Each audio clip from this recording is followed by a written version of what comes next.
Entre a Terra e o Céu, capítulo 20, Conflitos da Alma. Voltando à residência de Amaro, ainda conseguimos observá-lo, fora do veículo denso, em conversação com Odila, sob o amparo direto de nosso orientador.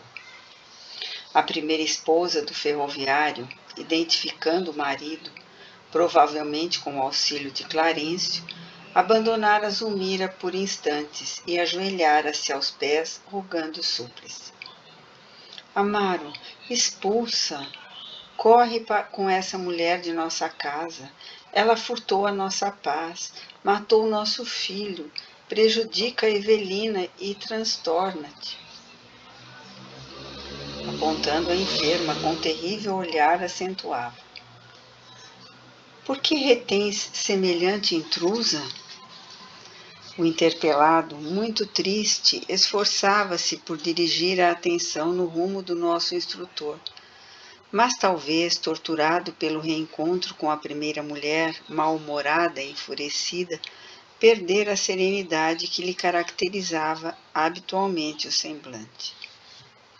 Enquanto, junto de nós, versando os problemas de ordem moral que lhe absorviam a mente, sustentara calma e invejável, com aristocrática penetração nos problemas da vida, ali perante a mulher que lhe dominava os sentimentos, revelava-se mais acessível ao desequilíbrio e à conturbação. Mostrava-se interessado em responder às objurgatórias que ouvia. Entretanto, extrema palidez fisionômica denunciava-lhe agora a inibidora emoção. Situado entre Odila e Zulmira, parecia dividir-se entre o amor e a piedade. A genitora de Evelina prosseguia gritando com inflexão enternecedora. No entanto, imóvel, o marido assemelhava-se a uma estátua viva, de dúvida e sofrimento. Esperava que o nosso orientador, qual acontecera minutos antes com o ferroviário, reconduzisse a mente de Odila às impressões do pretérito, a fim de acalmar-lhe o coração, e cheguei a falar-lhe nesse sentido. Mas Clarencio informou bondoso. Não convém. Nossa história cresceria demasiado por espraiar-se excessivamente no tempo. É aconselhável nossa sustentação no fio do trabalho nascido da prece de Evelina. Reparando que o ferroviário manifestava estranha aflição, o ministro acercou-se dele e paternalmente afastou-o de Odila, transportando-o para o leito em que o seu carro físico repousava. A pobre desencarnada tentava agarrar-se a ele, clamando em desconsolo. Amaro, Amaro, não me abandones assim. O relógio carrilhão da família assinalava 3 da manhã. O dono da casa acordou abatido. Esfregou os olhos sonolento, guardando a ideia de ainda estar ouvindo o apelo que vibrava no ar. Amaro, Amaro! O abalo do reencontro fora nele muito forte. Na tela mnemônica permanecia tão somente a fase última da sua incursão espiritual, a imagem de Odila, que lhe afigurava implorando socorro. Da palestra que alimentara conosco não restava traço algum, deixando-o entregue à lembrança fragmentária que lhe assomava a consciência como simples sonhos, partimos. A irmã Blandina solicitava-nos concurso imediato em favor do pequeno Júlio, que confiava aos cuidados de Mariana, enquanto nos buscava companhia. Valendo-me da excursão para o lar da bênção, indaguei do ministro quanto a certo enigma que me feria a imaginação. Esteves, no tempo da Guerra do Paraguai, sofrera tanto quanto Júlio o suplício do veneno. Por que surgiam em ambos efeitos tão dispares? O menino ainda trazia a garganta doente, ao passo que o enfermeiro, vitimado por Leonardo, não parecia haver conhecido qualquer consequência mais grave. Clarencio, sorrindo, explicou afetuoso: não tomaste em consideração o exame das causas? Esteves foi envenenado, enquanto Júlio se envenenou. Há muita diferença. O suicídio acarreta vasto complexo de culpa. A fixação mental do remorso opera inapreciáveis desequilíbrios no corpo espiritual. O mal com que se instala nos excessos da consciência que o arquiteta e concretiza. Vimos Leonardo Pires com a imagem de Esteves, atormentando-lhe a imaginação, e observamos Júlio enfermo até agora, em consequência de erros deliberados aos quais se entregou há quase 80 anos. O pensamento que desencadeia o mal encarcera-se nos resultados dele, porque sofre fatalmente os choques de retorno no veículo em que se manifesta. E à frente das silenciosas reflexões que me absorviam, acrescentou: é natural que assim seja. Atingíramos a graciosa residência de Blandina. Entramos. O choro de Júlio infundia compaixão. Após saudarmos a devotada Mariana que o assistia com desvelo maternal, o ministro examinou e notificou a irmã Blandina, algo inquieta. Estejamos tranquilos, espero conduzi-lo à reencarnação em breves dias. Sim, esta providência não deve tardar, considerou nossa amiga atenciosa. Assinalando-nos de certo a curiosidade, uma vez que também percebia Hilário interessado em adquirir informações e conhecimentos a respeito dos problemas que anotávamos de perto, o instrutor convidou-nos a observar a infortunada criança comunicando. Como não desconhecem, o nosso corpo de matéria rarefeita está intimamente regido por 7 centros de forças que conjugam nas ramificações dos plexos e que, vibrando em sintonia uns com os outros, ao influxo do poder diretriz da mente, estabelecem para o nosso uso um veículo de células elétricas que podemos definir como um campo eletromagnético, no qual o pensamento vibra em circuito fechado. Nossa posição mental determina o peso específico do nosso envoltório espiritual e, consequentemente, o habitat que lhe compete. Mero problema de padrão vibratório. Cada qual de nós respira em determinado tipo de onda. Quanto mais primitiva se revela a condição da mente, mais fraco é o influxo vibratório do pensamento, induzindo a compulsória aglutinação do ser às regiões da consciência embrionária ou torturada, onde se reúnem as vidas inferiores que lhe são afins. O crescimento do influxo mental no veículo eletromagnético em que nos movemos, após abandonar o corpo terrestre, está na medida da experiência adquirida e arquivada em nosso próprio espírito. Atentos a semelhante realidade, é fácil compreender que sublimamos ou desequilibramos o delicado agente de nossas manifestações conforme o tipo de pensamento que nos flui de vida íntima.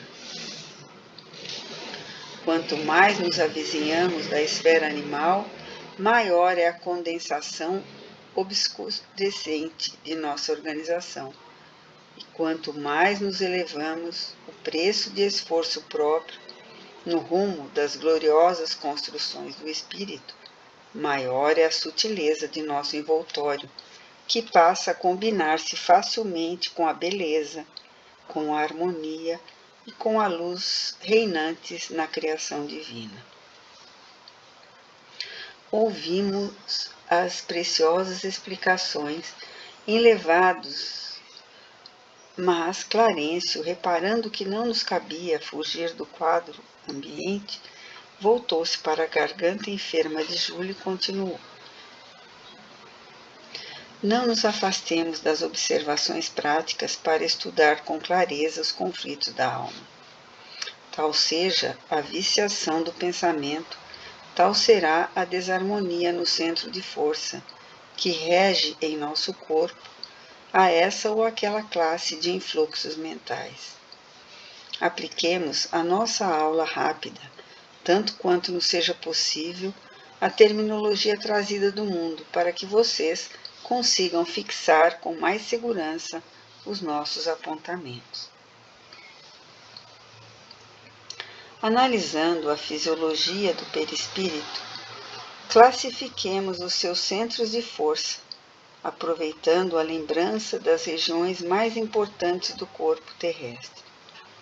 Temos assim, por exemplo, máxima do veículo que nos serve presentemente, o centro coronário, que na Terra é considerado pela filosofia hindu como o lótus de 1000 pétalas, por ser o mais significativo em razão do seu alto potencial de radiações, uma vez que nele assenta a ligação com a mente, fulgurante sede da consciência.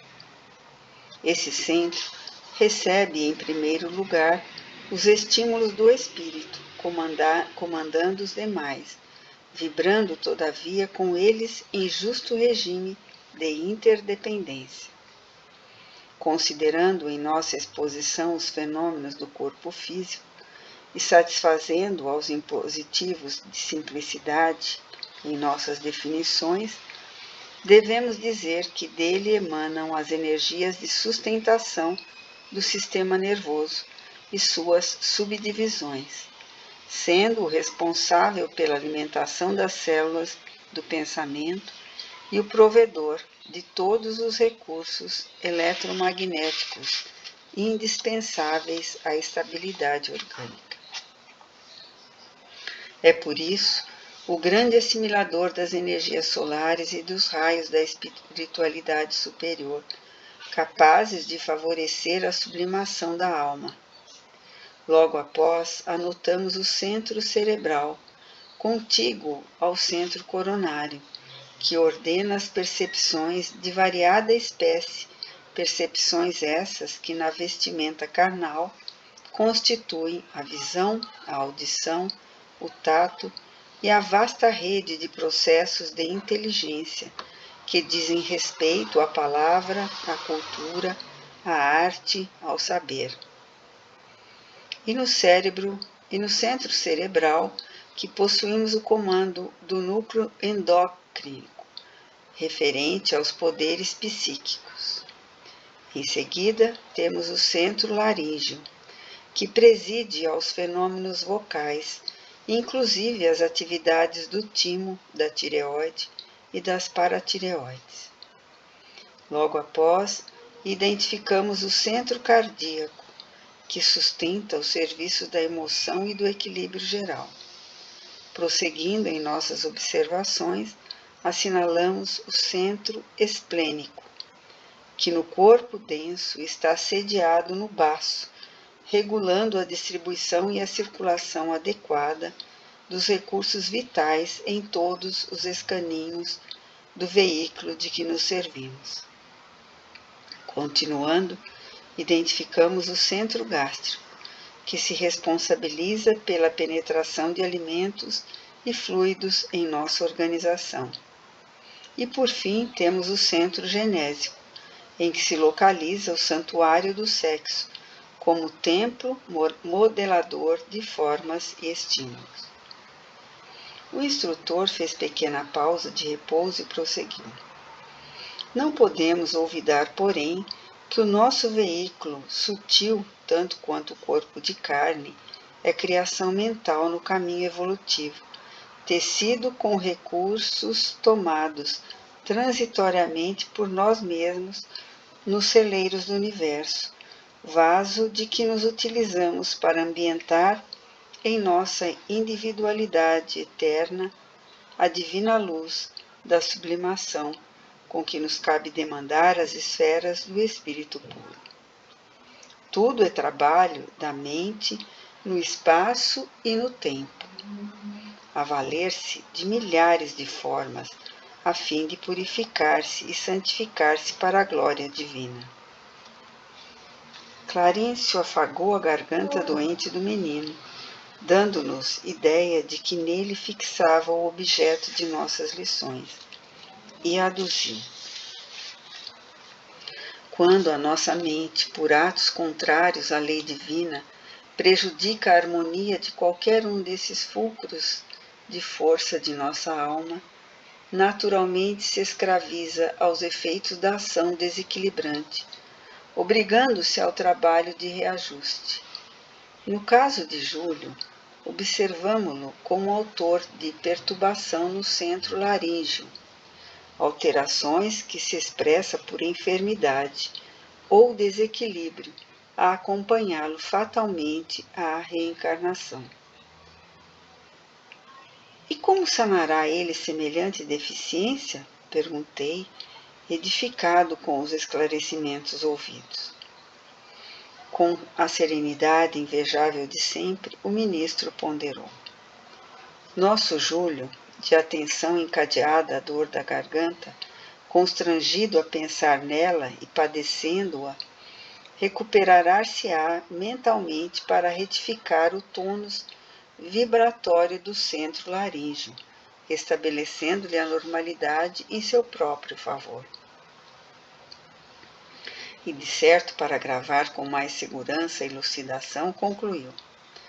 Júlio renascerá num equipamento fisiológico deficitário, que de algum modo lhe retratará a região lesada a que nos reportamos.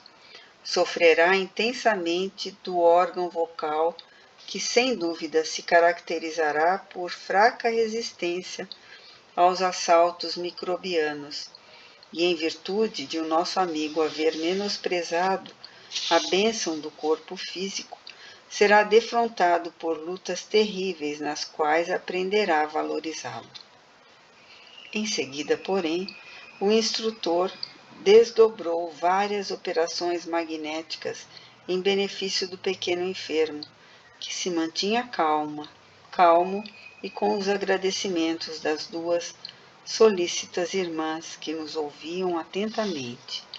Despedimo-nos de retorno ao nosso domicílio espiritual.